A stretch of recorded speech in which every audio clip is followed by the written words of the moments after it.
What's up, everybody? Nominations for the Reader's 2023 Best of Chicago close on Tuesday. So make sure you nominate CityCast Chicago as Best Podcast and Hey Chicago as Best Email Newsletter. You can check the show notes for a link and find us under the City Life category. You know, this means a lot to us. We're trying to get that 3P over in podcast land. So thank you for taking time. Today on CityCast Chicago, Mayor Brandon Johnson is in D.C. demanding federal aid to help asylum seekers. The city's Save-A-Lot grocery stores continue to frustrate communities. And yes, Christmas music is already playing 24/7. We're here with Crane Chicago, Lee John Greco, and Block Club Chicago's Atavia Reed. It's Friday, November 3rd. I'm Jacoby Cochran, and this is what Chicago's talking about.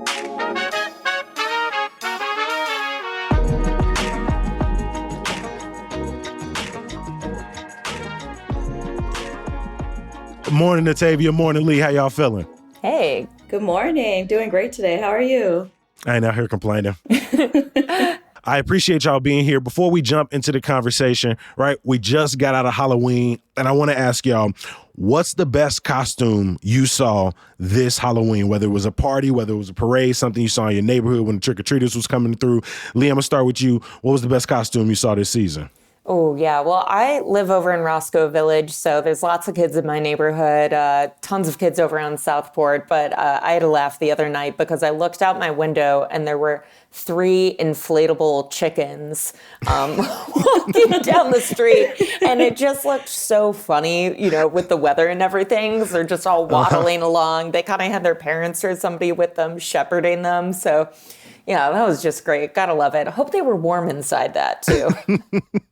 Now, 3 chickens, inflatable costumes. I've seen a few inflatable costumes more over the year, especially the ones with people pretending to like get nabbed by like an alien or something. Yes. Oh my God. They're crazy. They're not great though if you go to a party. My friend went as a T-Rex one time. So if you are planning on like drinking that night or eating or really doing anything where you're putting something in your mouth, you can't do that because you're stuck. Yeah, going to the bathroom ain't gonna be easy for that one. Atavia, what's the best costume you saw during Halloween this year? See, this one's tricky for me because I was expecting to see so many Barbies and Kens, and I feel like no one did it. I don't know what happened or what went wrong. Like I saw Barbie. Really? I saw a couple. Oh my gosh. I was like keeping an eye out on the south side, but I saw a full decked out like Mandalorian type costume, and someone had like their lightsaber and like a little baby like Yoda type plush on their shoulder. And I was like, wow, like I wish I was you. That was the coolest thing I've ever seen. The Halloween costume, I got to give a shout out to because one on like a Sith Lord joint. My brother did this really cool, Dark Lord costume this year. That was cool. But I saw someone do the sort of viral sensation Venom, where they turn their arm into like a version of Venom from Spider-Man, but they had their other arm, like their real arm, like in the Venom, and then they had like the fake arm in their pocket. So it was so dope seeing it in person. They was like pretending to like grab people. It was amazing to see. It was actually dope as hell to see in person. So yeah, Halloween's gone. We're going to be talking about a lot of Christmas. We're just going to be skipping over Thanksgiving in today's conversation. But before we get into that, we got some big stories from across the city of Chicago this week. And Lee, I want to start with you. Obviously, for the last, 14, 15 months, Chicago is seeing almost 20,000 migrants, largely Venezuelan. And while the city has put forth hundreds of millions of dollars and asked the state for millions more, they've really been asking the federal government to chip in. And this week, Mayor Brandon Johnson is, doubling down on that yet again. Can you catch us up on where Brandon Johnson went this week? Yeah, sure. So today, Thursday, Brandon Johnson is in D.C. He and 4 other mayors just sent a letter to President Biden. So it was obviously Johnson, then mayors of New York, Denver, Houston, and L.A. And they're all making the same ask, which is we need more federal help in terms of money. All 5 of them asked for a total of $5 billion to compensate for what they have already spent. These migrants first started arriving here last August. They are coming mostly from Venezuela. But then we also have people coming from Ecuador, Colombia, and more people coming from Haiti as well. So that's something to keep in mind too. But basically, all of these cities are saying that there's no possible way that we can handle this with municipal budgets. In the case of Chicago, Pritzker and lawmakers in Springfield have basically told them, hey, there's no more money left in the state piggy bank. We're not going to give you anything in the fall veto session, which ends next week. And for what it's worth, both Pritzker and Johnson have said this is really a federal government problem. The federal government handles the border, so they should be the one picking up the tab on this. Now, of course, there's a couple issues with that.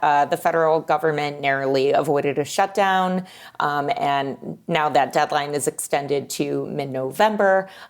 Doesn't look so far like there's going to be another shutdown, but, with the way the dysfunction is going in Congress, it really seems kind of shaky to rely on federal funding. But they're still making that ask, and they're also asking for help on these work authorizations, too.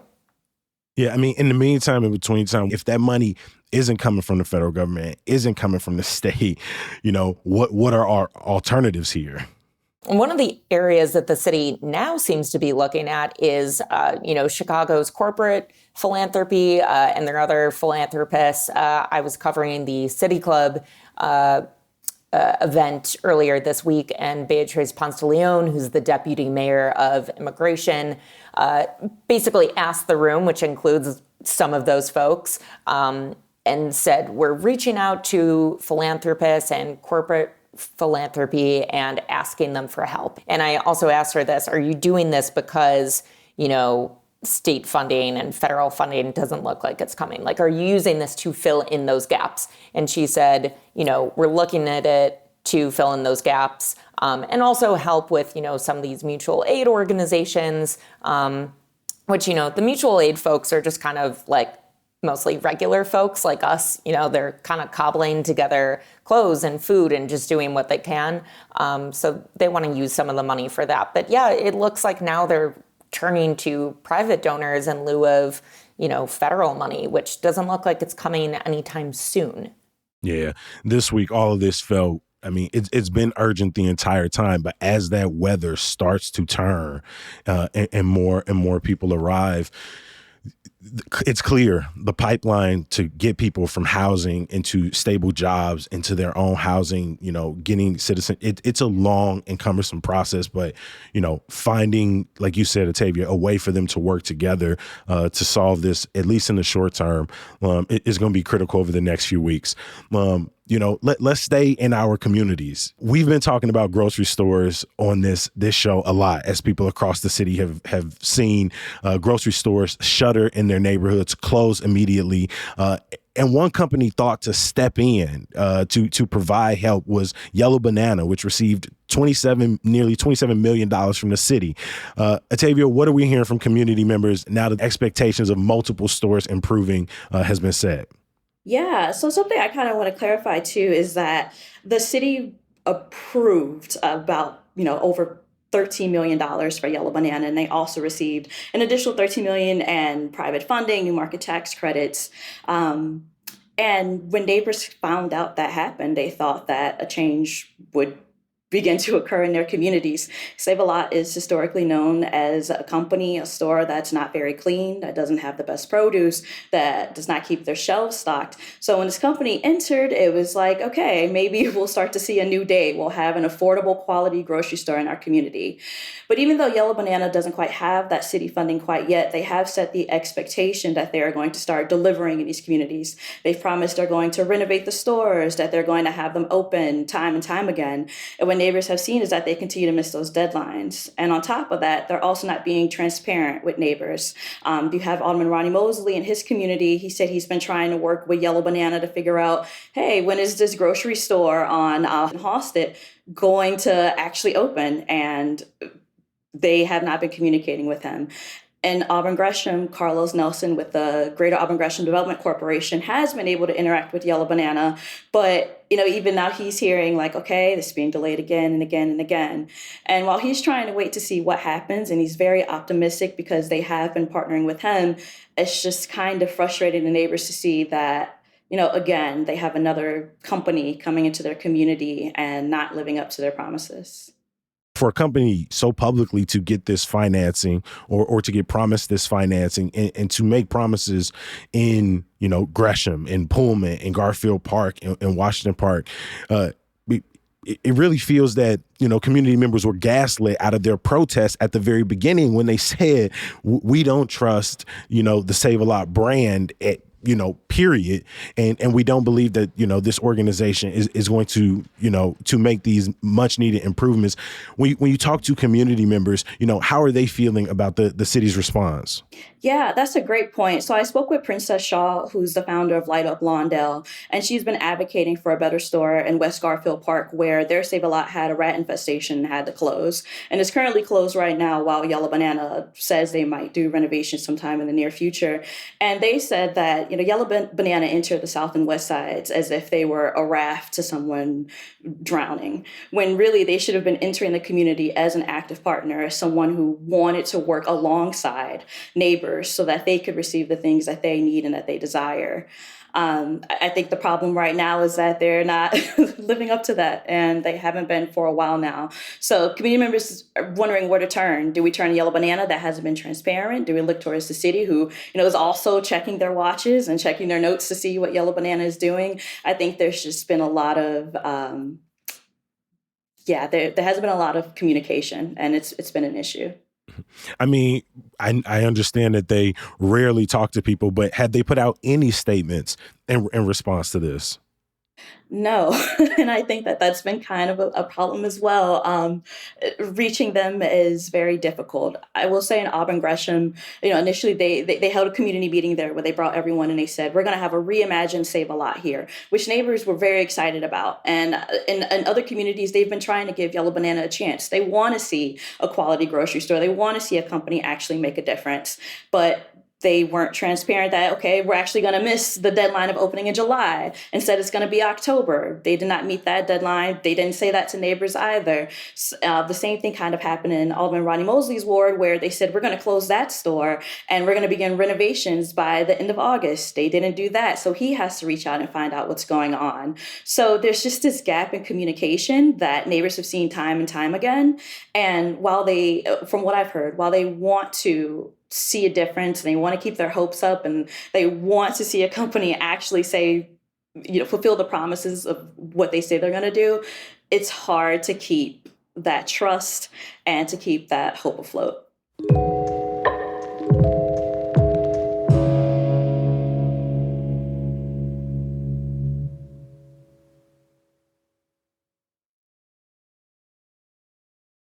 Lee, we are smack in the middle of budget season with Mayor Brandon Johnson hoping to get it passed by, the end of the year.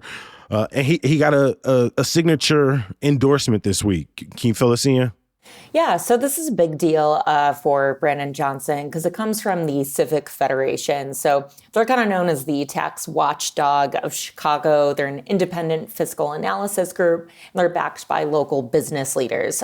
So it's really important that they kind of applauded his budget overall because Brandon Johnson has not really created a very strong relationship with the business community so far. But that being said, even though the Civic Federation said, hey, it's a really good thing that the budget has these supplemental pension contributions, that there were no new taxes, and that he moved civilians into these administrative positions within the Chicago Police Department.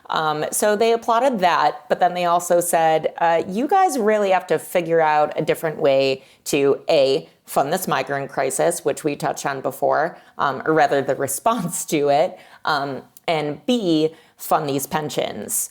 So on the pension side, it's a little bit shaky because there are two bills in the General Assembly right now that could actually increase pension contributions. So that could really shake up things for Chicago. the way the pensions are funded right now in Chicago is kind of a mix of utility bills and property taxes. But then they're also relying on a lot of this new revenue that is going to come from the new Bally's Casino. So the city's expecting about $35 million in revenue in fiscal year 2024. And then they think that that's going to rise to $170 million. So that sounds great. That sounds like, hey, pension crisis solved right there, probably. This is just going to keep going up. Civic Federation says, not so fast. City of Chicago, you are, if I may, taking a gamble by relying on casinos. Sorry, I had to, guys. It makes sense. That was wonderful. You can put the womp womp trombones in there later if you want. But Civic Federation is saying that the casino is not the most reliable or at least sustainable source of revenue because, right now the casino market is actually pretty saturated. You can go gamble in Chicago, but you can also go head over to Indiana, Michigan if you want. So, it's not like the Bally's is the only game in town. So Civic Federation is saying, hey, you should examine other sources of revenue. They don't say what, but they say you should look at that. Well, we've been in weeks of budget hearings to this point. They want to pass by Thanksgiving. We'll see if this endorsement helps them, but they do have until the end of the year. Atavia, I'm going to come back to you. We talked about Save a Lot earlier. Another chain store common in neighborhoods across the city of Chicago, Walgreens, delivered some, unfortunate but expected news in Roseland this week. Can you catch folks up? Yeah, I just want to start by saying I know Alderman Ronnie Mosley is tired of seeing my name appear on his phone. First the Save a Lot story, and now calling him like, what's going on at Walgreens? I know he's tired of me. But to get into it, in June, Walgreens announced that they'd be closing 150 stores nationally. At the time, they did not say which stores would be closing or where. But in late October, Alderman Ronnie Mosley announced to neighbors on Facebook that the store in Roseland, across the street actually from where the proposed winterized tents would be, is closing. And that is the only Walgreens in the 21st Ward. So now when neighbors need to have their healthcare needs met, they'll have to go to Calumet City because that's where their files will be transferred.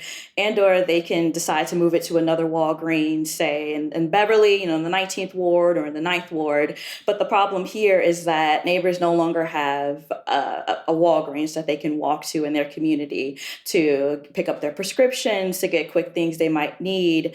And it's another blow for Mosley, but also just to the ward, because earlier this year, Walmart closed their supercenter in the community, which also had a healthcare center in it as well. So now local officials, neighbors, everyone's just wondering what's going on. One. Two, why does it just seem like corporations, companies keep abandoning us and not living up to all of the promises that they say they're going to fulfill? Yeah. And it's at this point, it's a jobs issue. It's a healthcare issue, right? It's a retail issue. This community is told, there's an abandoned grocery store here on the corner. So this is where we put the migrant shelter, which we understand. We don't have a lot of options and we need to put it somewhere. And then they push back and they say, well, do you see what our community is going through every single day? Because it does. Are you going to invest in those people? Are you going to invest in us? We're seeing all of our stores, all of our jobs, all of our healthcare options disappear one after another. And these announcements aren't weeks and months in planning that give community members an opportunity, even just the bare minimum, an opportunity to figure out what they're going to do for their groceries, what they're going to do for their medications, where they're going to work, where they're going to get training.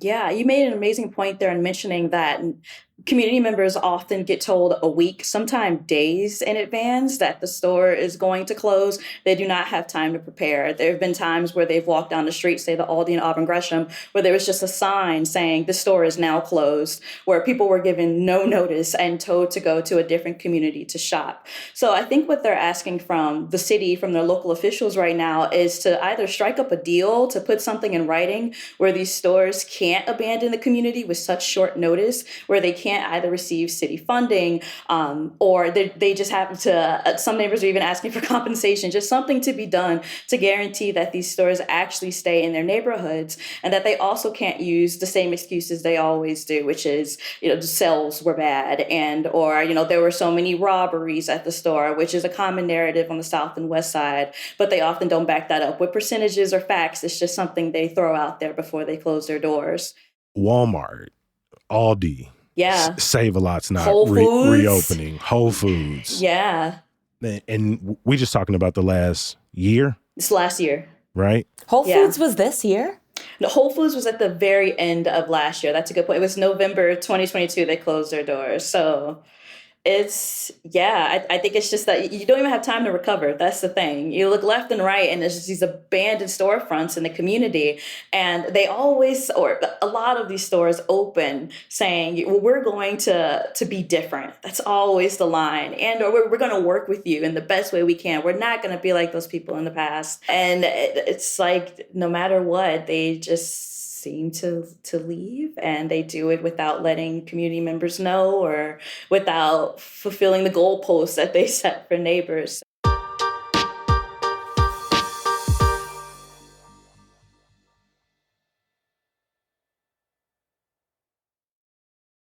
Every single week, we bring in our friends to talk about the hard-hitting stories across the city of Chicago, and then we take some time to listen to the good news that is going on in their life, whether it's personal, professional, or an event they're excited for. And we got to sing it, So this week's Some Good News. Lee, what is your good news for our CityCast listeners today? Oh, my good news is hearing your mellifluous voice, Jacoby. Sing that little jingle. That's all I need. Speaking of jingles, as you mentioned, Christmas is here. It really felt like the nightmare before Christmas on Halloween, because I got off the Washington Wells stop. And the snow was insane. And then I'm, walking past City Hall, and they were already putting up Chris Kindle Market on Halloween. It was crazy, and it was snowing. And so, I've been walking by it almost every day when I go to work now, and just see it keep building, see more little houses go up and everything. I mean, if people go to the website, as soon as you sent it to me, I went there, and there's just a countdown tracking the hours, the weeks, the hours, the minutes, and the seconds until it opens. I mean, we're 2 weeks or about 2 weeks away from Chris Kindle Market opening. We're 2 weeks from the Millennium Park tree being lit up downtown. And so it does feel like we're already here. I mean, I saw the Mariah Carey video earlier this week. I'm coming. She's better than Target. I went in on Halloween because my friend wanted candy, and jokingly I was like, oh, I'm going to have to get tree-shaped candy instead, LOL, because it's so early. And literally, I had to get tree-shaped candy. Atavia, I want you to give us your good news. You got a two-parter for us. So hold on. Some good news. I got to hit it at least one more time. What's yours this week? I do. So I have two things. So I love film and I love music. So I'm like, let me bring both of those things in here. So the first thing is the Black Harvest Film Festival is kicking off, and the theme is revolutionary visions. And because I can touch on everything, there'll be documentaries about Black Barbies. There'll be a documentary about the struggle for Black land. It's just a beautiful collection of films playing until November 16th. So if you didn't get your daily dose of films at the Chicago International Film Festival, you can just keep it rolling this way. And then the second thing is 93.9 Light FM is officially starting their Christmas music today. And I know that there are some people who hate Christmas music, but I am not one of them.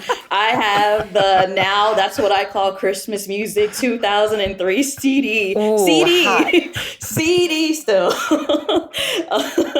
And I love listening to that. I have the NSYNC Christmas album. My mom plays the Boyz II Men Silent Night starting Thanksgiving. So I'm excited to have it playing while I'm going anywhere and everywhere. And I just feel like it's a good way to start getting in the spirit, even though there's no snow on the ground just yet. It was there for 6 hours, and then it got up here just as a little teaser, a little reminder.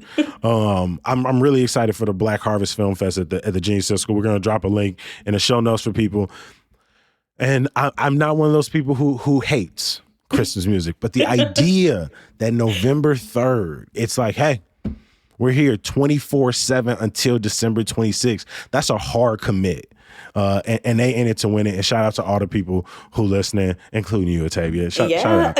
My issue is they play it, not that they play it too early, but that there isn't enough selection. Like, nobody hits the deep cuts. Like, where is Dominic I need the donkey? Favorites. Lee, you know? Okay. That's not a favorite. Right. I didn't know if he was going to. All right. I was saying it right as she was landing on that one. I was like, maybe not great timing on that. My favorite is actually, they never play it on the radio. I don't know why, but my dad starts playing it after Thanksgiving, the Robert Goulet Christmas album. Fantastic. That's a John Greco family favorite. But Octavia, I want to know what your favorite song is and your pick for the film fest. Oh my gosh, it's so hard to choose. See, you just put me on the spot right now. A favorite Christmas song. Oh my gosh. I was swerving back that way as well, so she got me. Oh my gosh. I think a favorite of mine that I do not tell people, because when I say it, they're like, get out of here. But you know, the grandma got ran over by a reindeer. It is so catchy. That's like the don't tell anyone I'm listening to this. It's what I'm walking down the street listening to, acting like it's a new song. It is so catchy. You out for that. It is so catchy. Oh my God, you're gonna get the Chicago bike people after you. Oh my gosh, I would say don't tell anyone. Don't tell anyone. On the record, and I'll put in like the Boyz II Men side of the night. I'll put every song on the NSYNC Christmas album. Don't tell anyone that one. And for the Black Harvest Film Festival, I'm really excited to watch the documentary about the Black Barbie and the creation of that, especially since it's been the year of Barbie, and really getting into that background story and how that came to be. Before we get out of here, some good news is I just wanted to give a huge happy birthday to both my brother, whose birthday is today, my older brother Josh, and my younger sister Jessica, whose birthday was on November 1st. So happy birthday to Missy and Bula. Love both of y'all very much. I don't even know if y'all gonna hear this, but you know, hopefully. I'm gonna make sure y'all listen to this. I'm like, hey, make sure y'all listen to Friday's podcast. I'll give y'all a shout out at the end. I love y'all to death. I love y'all so much. I love y'all so much. Is that shout out in lieu of gifts, Jacoby? Hell no. My sister liked money, so I sent my sister money, and my brother wanted the handheld PS5 to go along with that, so I bought him that. So no, hell no. Shout outs, gifts, hugs. My sister was in town over the weekend, and so yeah, I love them so much. We're all so close in age, and so can't wait to see them all together on Thanksgiving. Again, a huge thank you from the whole CityCast family to Octavia Reed from Block Club Chicago and to Lee John Greco from Crane Chicago. Thank y'all for making time for us. Thank you. Thanks again. I hope they play the song after this. Right. Ain't no bleeping. I hope it's right now. I hope the song is going. Grandma got run over by a reindeer walking home from our house Christmas Eve. You can say there's no such thing as Santa. Before I let you go, you can catch me out in these streets over the next couple of days. I'll be on your TV tonight on Channel 11. I'm at the Epiphany Center for the Arts for City Civics Day Saturday at noon. And Monday, I'm hosting them off at Lincoln Hall. Of course, I got to thank all of the people who make CityCast Chicago and Hey Chicago. Our lead producer is Simone Alicea. Our producer is Michelle Navarro. Our newsletter editor is the one and only Sydney Madden. Our roving producers this week were A.K. Al-Mumin and Lizzie Goldsmith. The music we all love is from Sam Thousand, All the Kimonos, and Mark Greenberg from the Mayfair Workshop. And I want to thank you for listening, for reading. We'll be back here on Monday morning previewing Chicago's next big corruption trial of former longtime Alderman Ed Burke. We'll talk to you then. Peace. You're going to have to bleep the grandma got ran over by a reindeer and just let everyone guess. What is she possibly saying there?